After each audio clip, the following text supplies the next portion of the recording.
Hello students, come to revision of next lesson, cell division. Cell division में point to be noted is हम हमारा class work at priority पढ़ेंगे, वैसे diagram, वैसे calculations, right, और वैसे रट्टा के पॉइंट्स आपको कौन से भी बुक में नहीं मिलेंगे. बेट ऑन दिस, शर्त लगा लेते हैं. माइटोसिस के कैलकुलेशन का एक डायग्राम, हर प्रॉब्लम सॉल्व कर पाओगे. डायग्राम समझ के चलेंगे तो हर डायग्राम में हर फेज में क्या हो रहा है वो क्लियरली मेंशन्ड है. तो अगर वो डायग्राम, वो पॉइंट्स आप अच्छे से देखोगे तो सेल डिवीजन का आपका एक भी मार्क नहीं जाएगा. तो एट प्रायोरिटी आपकी क्लास वर्क कंप्लीट होनी चाहिए. हर कोई डायग्राम जो मैंने आपको दिया वो आपके साथ होना चाहिए. वो डायग्राम अगर आपको नहीं समझ रहे हैं तो आपने मुझे फोन करके डाउट सेशन में पार्टिसिपेट करके उसको सॉल्व करना है. Please note it because this is की टू सक्सेस. अगर ये आपको समझ में आया तो आपका सेल डिवीजन का एक भी पॉइंट नहीं जाएगा. यहाँ पे आपको थोड़ा बॉटनी, राइट, बायो की विविधता समझ में आएगी. अभी तक रट्टा था, living world, right, zoology, it's all factual things. Now you come to know it gives you essence of genetics. Genetics में अगर आप नहीं समझ के चलोगे तो कुछ नहीं होगा. और इसका मॉडिफाइड वर्जन हमको 12th में सीखना है. जेनेटिक्स के पूरे 5 लेसन हमको देखने हैं. So will definitely recover, will definitely go through it very nice. और आपका रिकवरी पार्ट जो लॉजिकल में है ना वो मैं बेहतरीन करवा लूंगी. बस आप स्टडी टिप्स फॉलो करो यार. चल, so come to cell division. Cell division is the cell's reproduction. One cell divides to produce 2 baby cells. Right? This postulate was added in cell theory by Rudolf Virchow. याद आ रहा है ना? Pre-existing cell gives you new cell. Omnicellular celluli. Right? ये हमने देखा था. तो ये pre-existing cell नया सेल बनाने में कौन से स्टेप्स फॉलो करता है ताकि mama cell and baby cell are exactly similar. Point number 1. Point number 2, उसमें कौन से केमिकल सिंथेसाइज होते हैं, वो कैसे डिवाइड होते हैं. तो ये पूरा हमको स्टेप वाइज समझना है. सब लोग डायग्राम निकालो. मैंने आपको सेल साइकिल का डायग्राम उतार के दिया था और एनसीईआरटी के डायग्राम में सब लोग चेक करेंगे कि G1, G0 सब लोग चेक करो आपके बुक में, right.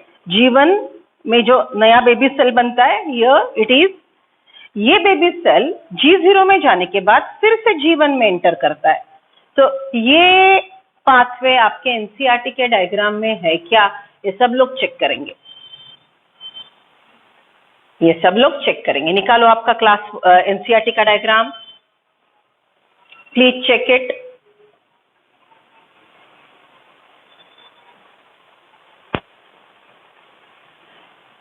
What the diagram?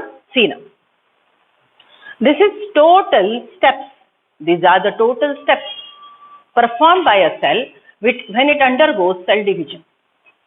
Cell division are of 3 types: mitosis, meiosis and amitosis. Amitosis is very simple, जो हम अभी रिविजन लेक्चर में कंप्लीट करेंगे. Mitosis is also called equational division, in which mother cell and 2 baby cells are exactly similar. Meiosis occur in sexually reproducing organism, in animal for gamete formation and in plant for spore formation. Mitosis occur in all organisms. Mitosis-like process, primitive type of mitosis or mitosis. It is binary fission which occurs in primitive organisms like bacteria, right, and some amoeba-like eukaryotic cells. So broadly we can say primitive organism में mitosis होता है. Primitive organism generally unicellular होते हैं. तो अमाइटोसिस से 1 cell से 2 cell, 2 cell से 4 cell. Unicellular organism में हमने बोला था cells growth and cells reproduction are exactly similar. Cell की ग्रोथ होती है, राइट, एंड रिप्रोडक्शन, ये हम पैरेलल सिनोनिम बोलते हैं. मल्टीसेलुलर ऑर्गेनिज्म में जनरल बॉडी ग्रोथ के लिए माइटोसिस होगा. आफ्टर मैच्योरिटी गैमेट्स या स्पोर बनाने के लिए मियोसिस होगा. बस, right? Okay, so see, this is cell cycle for a cell performing mitosis. यहाँ पे हमने 2 शब्द सीखे थे, cell cycle and generation time. Cell cycle को मैंने आपको सिंपल बोला था, cell cycle, life cycle.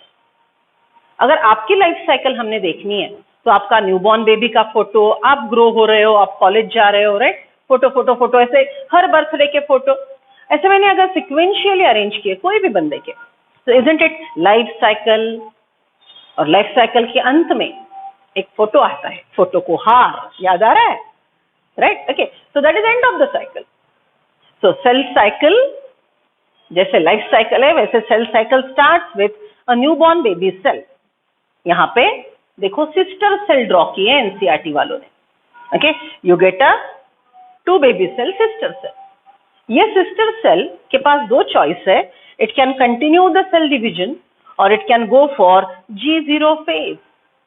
Cytokinesis के बाद जो 2 सिस्टर सेल बने, साइटोकाइनेसिस के बाद यहाँ पे जो 2 सिस्टर सेल बने, ये सेल डिवीजन में कंटिन्यू करेंगे या फिर डिफरेंशिएट होके G0 फेज में जाएंगे। डिफरेंशिएशन मतलब सेल के स्ट्रक्चर में मॉडिफिकेशन लाना और एक पर्टिकुलर कैरेक्टर अच्छे से परफॉर्म करने के लिए, खुद को वो प्रोसेस में ढाल लेना। It modifies itself, it adapts itself and form a particular structure because of which it can form a specially designed cell which will perform some functions very efficiently।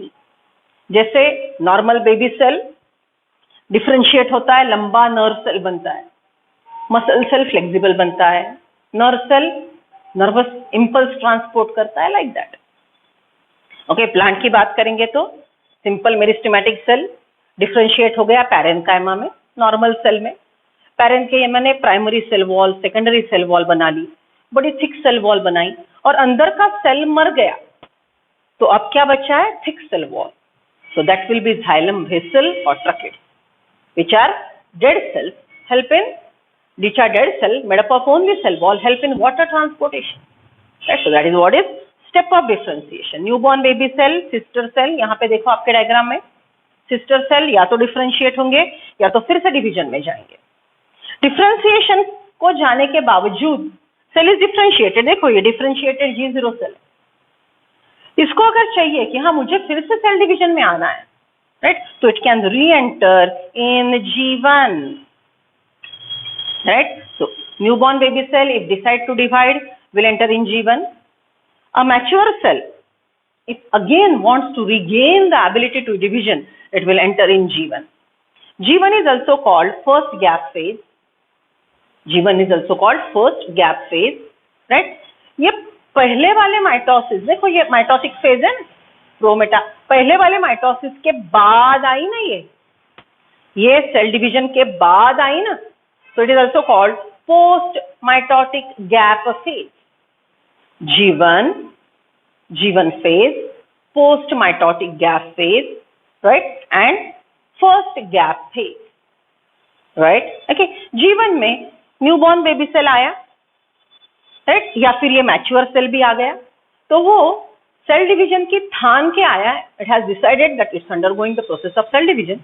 So first it will look at itself that how prepared it is for cell division, बराबर। So newborn baby cell है, पहले खुद की growth करेगा। Cell proliferate, what do you mean by proliferation? उसके पास 2 mitochondria है तो उसके 4 बनाएगा, नया IR बनाएगा, गोल्गी बॉडी बनाएगा। पहले सेल की ग्रोथ होगी, सेल ग्रो होगा, नए बायोमोलिक्यूल बनेंगे, ड्राई वेट बढ़ेगा, ATP बनाएगा। अब बायोमोलिक्यूल मतलब DNA RNA बनाएगा, RNA प्रोटीन बनाएगा, प्रोटीन सेल का कॉन्स्टिट्यूएंट है। G1 फेज में DNA रेप्लिकेशन नहीं होगा, DNA RNA बनाएगा, RNA प्रोटीन बनाएगा, राइट। मैंने ये बात आपको बार बार बोली थी कि DNA ने RNA बनाना, RNA ने प्रोटीन बनाना, ये लाइफ टाइम ऑनगोइंग प्रोसेस है। It occurs in G0, it occurs in G1, it occurs in G2। It only stops in these steps when DNA is completely coiled। DNA अगर पूरा coiled है तो वो खोल के mRNA बना नहीं सकता है। Otherwise, when the cell is alive, maybe G0, maybe G1, maybe G2, the DNA prepare RNA, RNA prepare protein, and new biomolecules are continuously synthesized। Right? So G1 में सेल की ग्रोथ होगी, आपको notes बेहतरीन लिख के दिए हैं। Which biomolecules are synthesized? RNA, protein, enzymes, ATP, new organelle, right? Dry weight increases, cytoplasmic content increases, volume, surface area, everything increases. Such grown cell will go for this very important point, checkpoint. Okay, see why I am using this diagram, not using the same diagram given in NCERT, because I want one thing, G0 ki re-entry, okay, and this checkpoint, right? So this is a point which lies between G1 and S phase, so it is called G1 S checkpoint. Once the cell crosses this, ये checkpoint है, आगे cell गया, तो उसको अब division करना ही है, it cannot revert, right? So this is first checkpoint. यहाँ पे checkpoint पे cell ने decide कर लिया ये division करना है, तो इसके आगे ये DNA replication की तैयारी करेगा. DNA replication की तैयारी में first point क्या आएगा? It will require new nucleotides, deoxyribonucleotide and ATP.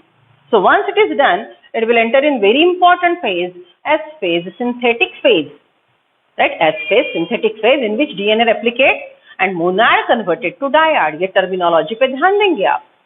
New nucleotides are arranged, right? DNA के 2 strand मैंने diagram draw करके दिया है.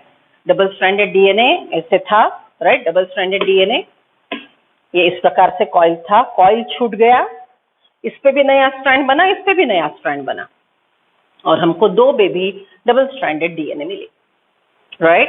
ओके, तो मोनाड क्रोमोसोम था, 1 DNA 1 centromere, right? 1 Monod 1 DNA 1 centromere, 1 chromatid वाला 1 chromosome will convert to a 1 chromosome which has 2 DNA, 2 chromatids and 1 centromere, right? Okay, so this is how नए nucleotide बनेंगे. DNA replication की तैयारी हो गई. DNA replication is very complicated, energy consuming, time consuming process, लेकिन accuracy is very important. Okay, so यहाँ पे भी अलग अलग एंजाइम, अलग अलग फीचर्स, बहुत कॉम्प्लिकेटेड प्रोसेस है. नेक्स्ट ईयर हम डीएनए रेप्लिकेशन सीखेंगे. Once the DNA replication is done, monad are converted to dyad, cell will enter in G2 phase, second gap phase, जो सेल डिवीजन के पहले आया. G2 के बाद वो सेल डिवीजन के लिए जा रहा है ना, एक्चुअल सेल डिवीजन जो माइक्रोस्कोप के नीचे दिखता है, बराबर? सो this is called pre mitotic gap phase, क्योंकि G2 सेल डिवीजन के पहले आती है. G2 में फिर क्या हो गई? बच्चे वाली प्रिपरेशन. न्यू बेबी सेल के लिए नए ऑर्गेनेल, नए बायोमोलिक्यूल, नए ATP, all these things will be synthesized in G2 phase, right? Total G1 as G2 make up a interphase. And interphase is one of the very important phase of cell cycle because entire preparation of cell division occurs in interphase. अगर आप यहाँ पे जरा time duration भी देखेंगे, see G1 is approximately 10 hours, इससे थोड़ी छोटी S phase is approximately 8 hours, right? Then cells, ये cell के G2 में होने वाली baby cell के लिए growth, it's approximately 4 hours. So 10 plus 8 plus 4, okay? So अगर ये human cell है, तो around 95% area, ये preparation, 90% time will be used for preparation, and mitotic phase approximately is working for 1 to 2 hours. Mitotic phase is actually visible under microscope. M phase is divisible into microscope. M phase is further divided into pro, meta, ana, telo and cytokinesis. Rather, we use 2 words. M phase is divided into karyokinesis and cytokinesis. M phase is divided into pro, meta, ana, telo means karyokinesis, and this one will be cytokinesis. Karyokinesis is further divided into pro, meta, ana, telo. अब ये diagram पे मैंने आपको अलग अलग question पूछे थे. G1 is preceded by, G1 के पहले कौन है? साइटोकाइनेसिस. मैच्योर सेल में G1 के पहले कौन है? मैच्योर सेल में G1 के पहले है G0. G0 सेल ने सेल डिवीजन फिर से शुरू किया, तो वो कौन से फेज में जाएगा? G1, right? Okay, newborn baby cell कौन से सेल में फेज में है? G1. G1 is followed by S phase. G1 is preceded by, G1 के पहले कौन है? आइदर साइटोकाइनेसिस और G0. समझ रहे हो, राइट? तो ये क्वेश्चन मैंने देखे थे, इसका मैंने आपको एक फ्लो चार्ट बना के दिया था to remember all the phases of cell cycle. हमने रट्टा भी मारा था. हमने रट्टा कैसे मारा था? चलो, माइटोसिस का रट्टा, ready everyone? G1 G1, S S, G2 G2, pro meta meta, ana telo cytokinesis. One more time, G1 G1, S S, G2 G2, pro meta meta, ana telo cytokinesis. Right? And I ask you so many questions. Third phase of emphases. Right? Last phase of emphases. Right? Okay, so like that I asked you many questions. So you are supposed to learn it. समझ रहे हो? So these are the different phases cell cycle. NCERT में यहाँ पे एक शब्द दिया है, whenever the cell is undergoing the process of cell division, its DNA content doubles up. Right? S phase में इसका DNA content double up होगा. तो genome double होता है. Genome is the genetic material, that too one set of chromosome. आपके body cell में bone cell, like then skin cell, brain cell, आपके body cell में हमेशा न्यूक्लियस में 2 सेट्स होते हैं क्रोमोसोम के. एक सेट में मम्मी से आए वाले 23 क्रोमोसोम, दूसरे सेट में पापा से आए वाले 23 chromosome. So you are having 23 maternal chromosome means one genome, and 23 paternal chromosome means again one genome. So your body cells have 2 genomes. One more thing I told you, when the genomes, sets of chromosome are 2, then the cell is diploid. When the genome, set of chromosome are 2, the cell is diploid. Diploid cell में 2 chromosome एक जैसे होंगे. अगर cell में एक ही genome है, एक ही set है, एक सेल में एक ही जीनोम है, एक ही सेट है, तो all the chromosomes are different. That will be a haploid cell. Right? Okay, so diploid cell and haploid cell, ऐसे हमने 2 शब्द यहाँ पे सीखे थे.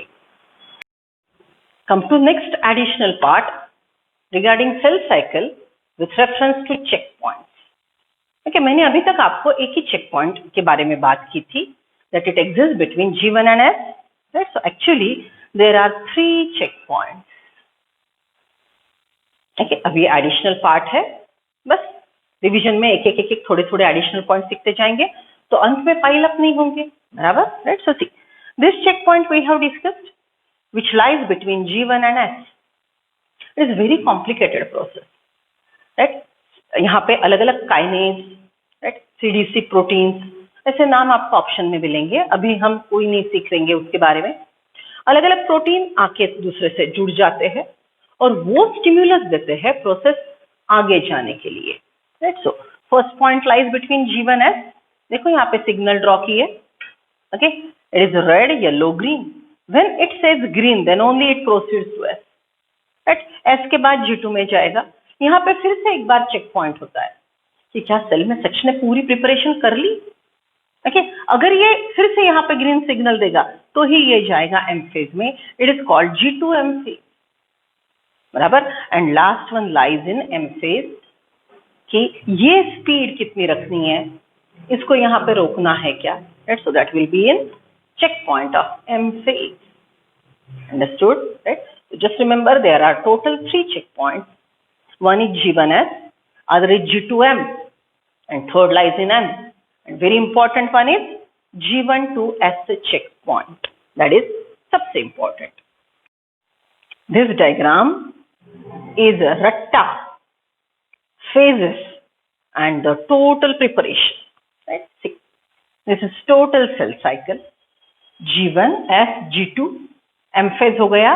हमको 2 बेबी सेल मिले. एक बेबी सेल ने समझ लो सेल साइकिल कंटिन्यू की, दूसरा सेल साइकिल के G1 फेज में ही है, सेल साइकिल में ही है, अभी जिंदा है. राइट? और उसने सेल डिवीजन टेम्पररी या परमानेंट पॉज कर दिया. सो it is in G1. Temporary तो ये फिर से वापस आएगा, परमानेंट अगर G0 में है तो जिंदा रहेगा, अपना काम करेगा, मर जाएगा. अगर प्लांट में जाइलम वेसल है तो वो मरने के बाद भी काम करती रहती है.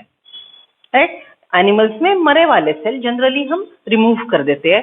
We don't carry dead cells along with us, but plant do carry because it work. वो मरे वाला सेल का सेल वॉल, बचे वाला पार्ट सेल के लिए काम करते रहता है, right. This is how cell cycle. अब देखो G1 में सेल की ग्रोथ हो गई, S में मोनाड के डायड बनते, G2 में बच्चे वाले प्रिपरेशन एटीपी वगैरह बन गए। अब आया सेल G2 के बाद प्रोफेज में। तो देखो हर फेज में क्या हो रहा है, हमने जो सीक्वेंस लर्न किया था G1 as G2, pro meta ana telo cytokinesis, again it will enter in G1, right, या फिर G0।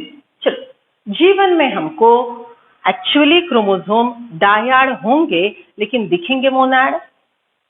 ये डायग्राम में उन्होंने डायड बताया because they just want to show कि डायड बन चुके हैं, लेकिन हमने क्रिस्टल क्लियर लिखा है इन G2 chromosomes are dyad but they appear monad because the coiling has not yet occurred. So see, one is red chromosome, other is blue, they are monad, they are not coiled, so it is written loosely coiled replicated chromosomes but dyad appear monad. It has prominent centromere with kinetochore, nuclear membrane, nucleolus is intact. After G2, it will go in prophase. Prophase की property, the loosely coiled chromatin condenses, go for coiling and become shorter, thicker. Okay, ये shorter, thicker दिखेंगे तो अभी हमको late prophase में died नजर आना शुरू होंगे। Condensation coiling of chromosome is by dehydration and they become shorter, thicker, distinctly visible. Right? Now in prophase, dyad will appear as dyad. Late prophase, nuclear membrane, nucleolus start disappearing. ER Golgi body are occupying much space in the cytoplasm. It also start disappearing, and now the cell enter in transition to metaphase. अब देखो इसके पहले हमने notes में लिख दिया है कि G2 में ट्यूबुलिन प्रोटीन बनेगा। एस फेज में अगर एनिमल सेल है तो सेंट्रोसोम, डीएनए के साथ सेंट्रोसोम भी डिवाइड हो जाएगा, राइट, ओके। और G1 के अंत में हिस्टोन प्रोटीन भी बन जाएंगे, राइट। सो हर स्टेप के पहले उसकी प्रिपरेशन होगी। तो ये बातें नोट्स में लिखवा के दी है, बहुत अच्छे से पढ़ेंगे कौन से फेज में कौन सा केमिकल बन रहा है। ओके, ट्यूबुलिन बन चुके, ट्यूबुलिन एग्रीगेट होके स्पिंडल फॉर्मेशन शुरू हुआ। Spindle start extending from centromere to the pole, right, centromere to pole. तो ऐसे स्पिंडल जो क्रोमोसोम को जुड़े हैं उसको हमने बोला chromosomal spindle. Some spindle aggregate between the pole, एक पोल से दूसरी pole, we call it as interpolar. तो ट्रांजिशन टू मेटाफेज में स्पिंडल जुड़ गए, स्पिंडल ने क्रोमोसोम को ड्रैग करना शुरू किया एंड मेटाफेज में शॉर्टेस्ट थिकेस्ट क्रोमोसोम इक्वेटोर पे खड़े हो गए in dyad stage, right. So ये एक डायड, ये दूसरा dyad, they are arrange at equator forming equatorial plate. You can see two types of distinct spindle. One is interpolar continuous spindle and chromosomal, that is discontinuous spindle. In metaphase, chromosomes are shortest, thickest, so its morphology is better studied. Then the cell goes in anaphase. In anaphase, the centromere divide, point number 1. That's why, देखो यहाँ पे 2 died थे, इसके 4 मोनैड बन गए।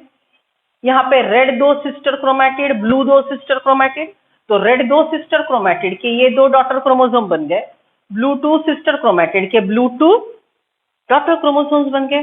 तो in anaphase centromere divide, chromosome number double up.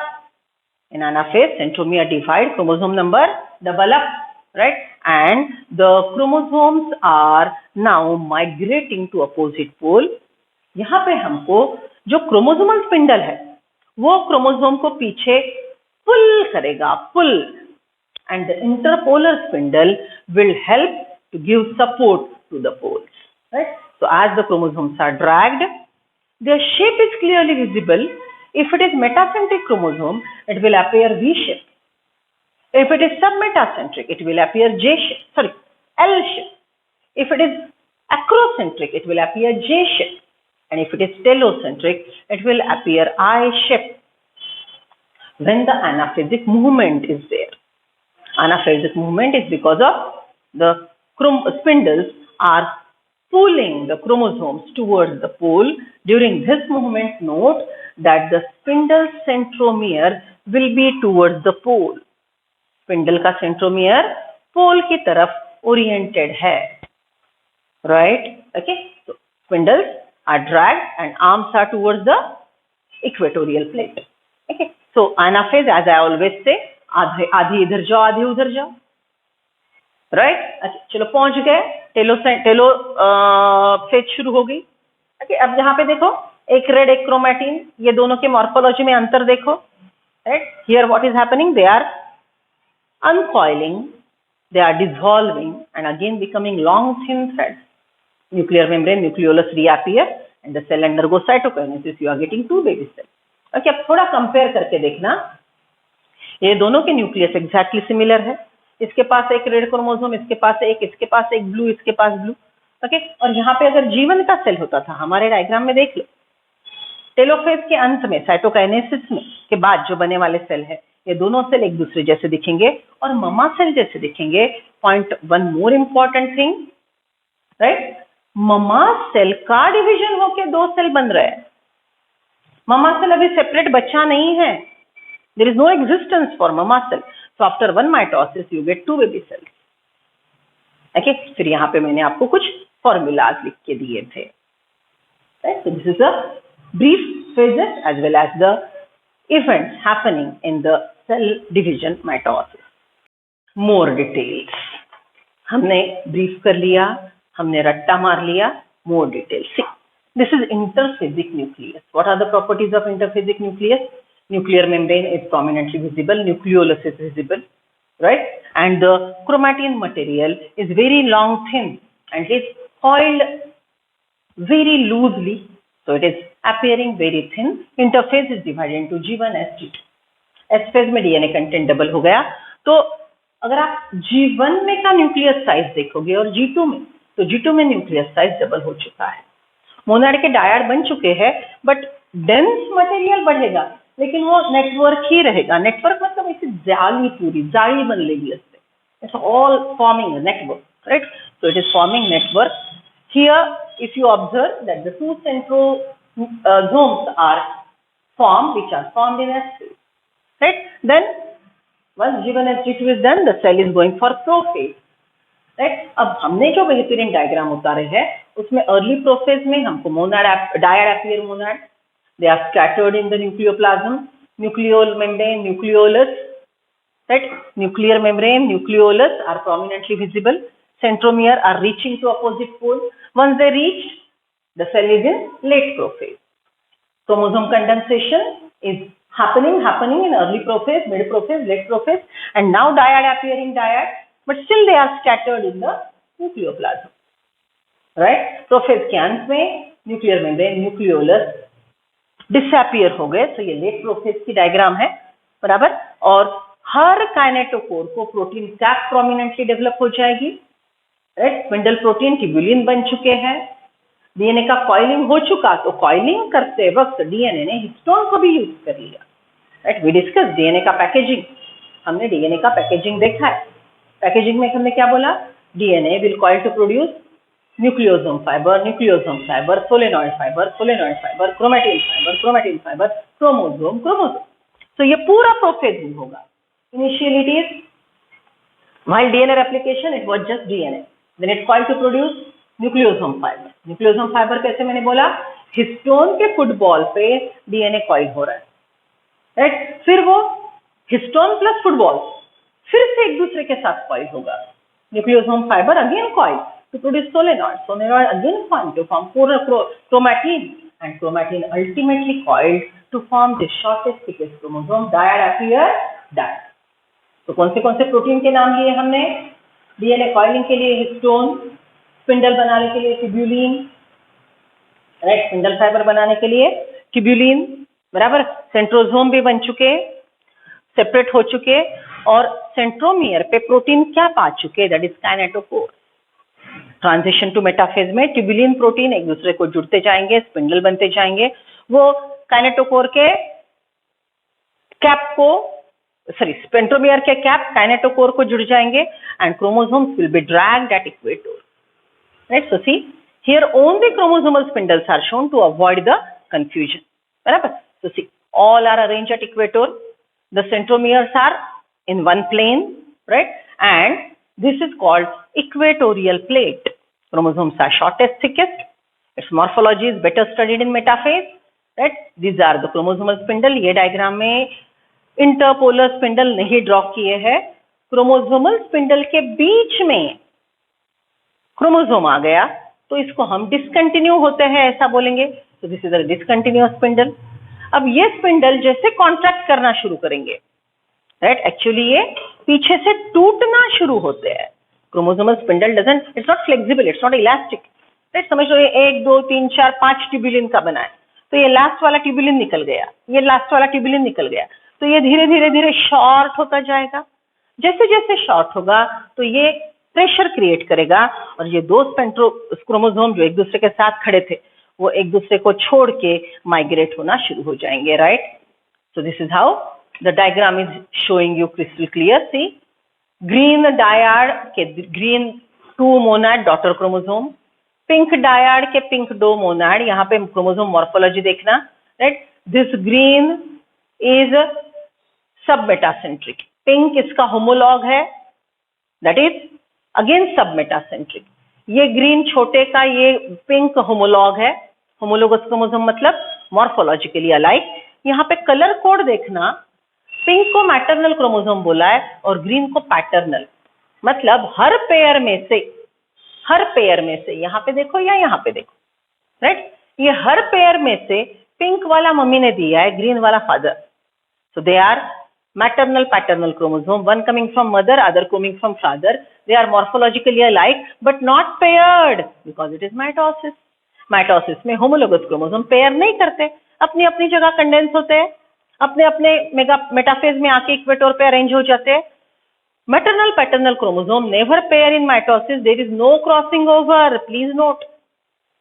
But just आपको समझ में आए कि ये ग्रीन और ये green, one set of chromosome coming from father. ये बड़ा पिंक और छोटा pink, one set of chromosome coming from mother. तो ये सेल के पास टोटल 4 डायड है, 2 डायड के पेयर है और डायड है तो total chromatid 2 + 2 + 2 + 2 is equal to 8 chromatid, 8 DNA है. What is the formula given to you? Number of chromatids equal to number of DNA.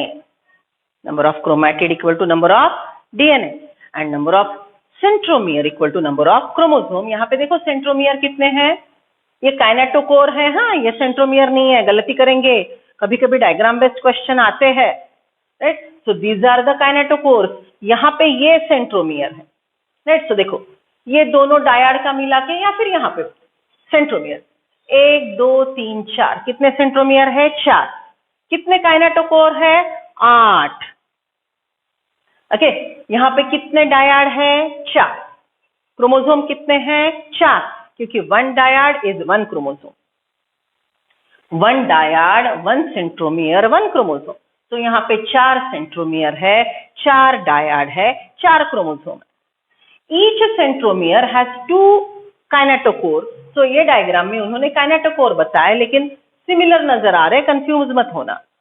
Right, तो अगर 4 सेंट्रोमियर है तो 8 काइनेटोकोर्स है. राइट, ओके, तो ये मेटाफेज में आके अरेंज हो गए.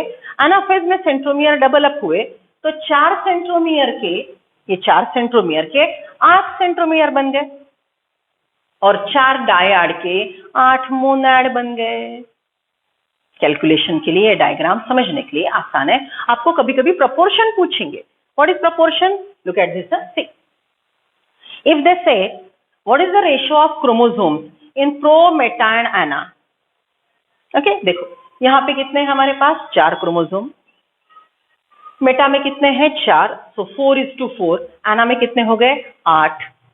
सो ये डायग्राम में क्रोमोसोम का प्रोपोर्शन क्या है? 4. 4:4:8 because in anaphase chromosome number double up. Proportion can be asked from जीवन. जीवन में क्या था? जीवन में थे 4 मोनैड, so 4 chromosome. So what was the ratio again? 4 monad is to 4 dyad is to 4 dyad is to 8 monad.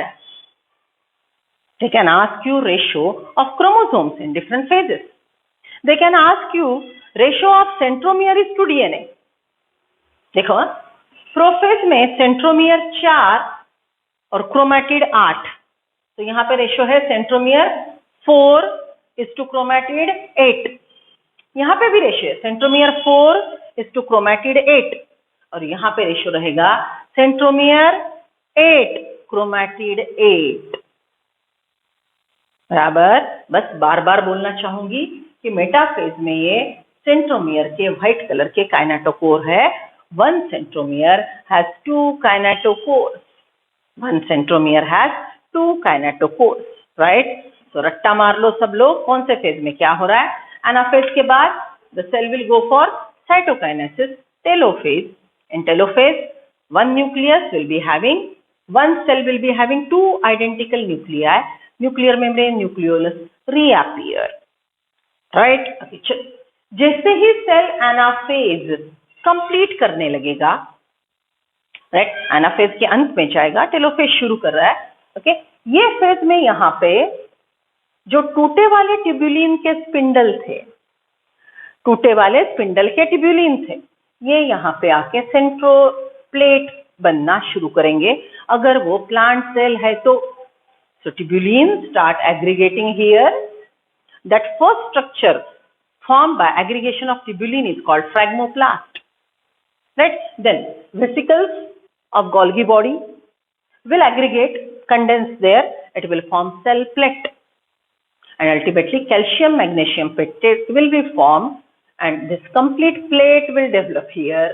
Okay, that will be cell plate formation, which start at the center and grows towards periphery. Right, तो उसको हमने क्या बोला था, start in the centre, grows towards periphery, centrifugal cytokinesis, and here they have shown the cleavage furrow, right. Cleavage furrow is anaphase के अंत में cell दोनों साइड से अंदर श्रिंक होना शुरू होगा, राइट, ओके, और ये क्लीवेज फरो दोनों साइड से अंदर आते आते सेंटर में आके जुड़ जाएगा, और एक सेल के 2 सेल साइटोकाइनेसिस से बन जाएंगे। See this diagram carefully. Revision में थोड़े आउट ऑफ सिलेबस पॉइंट, थोड़ा समझने में, राइट, थोड़ा इम्प्रूवमेंट होना चाहिए ना। Look at this diagram, just read the phases first. G1, S, G2, pro, meta, ana, right?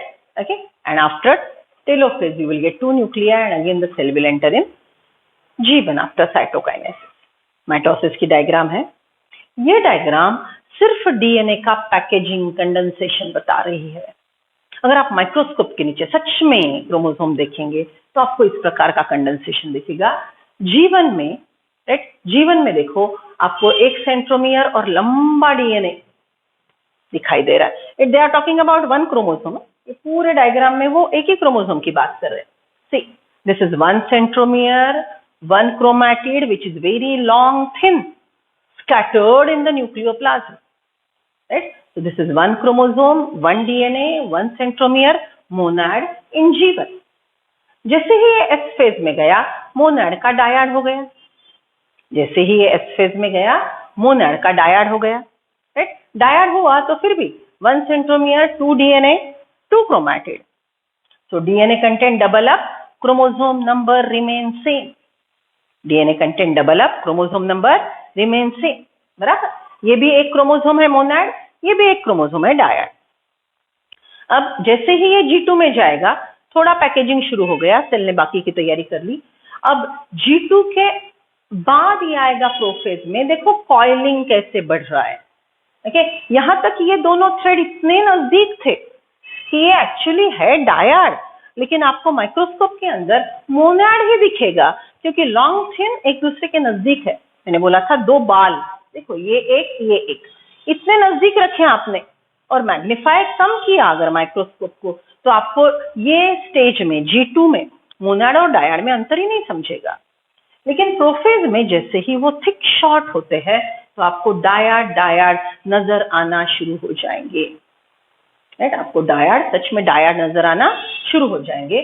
तो सी 1 centromere, 2 sister chromatid, shortening, thickening happen in prophase, and now shortest, thickest chromosome are present at equator in metaphase. Nuclear membrane, nucleolus disappeared, protein cap develop हो गए और देखो ये spindle से जुड़ गए, right, shortest thickest chromosome, देखो कैसे पैकेजिंग हो रहा है step wise, right. Okay, and ultimately in anaphase centromere divide lengthwise.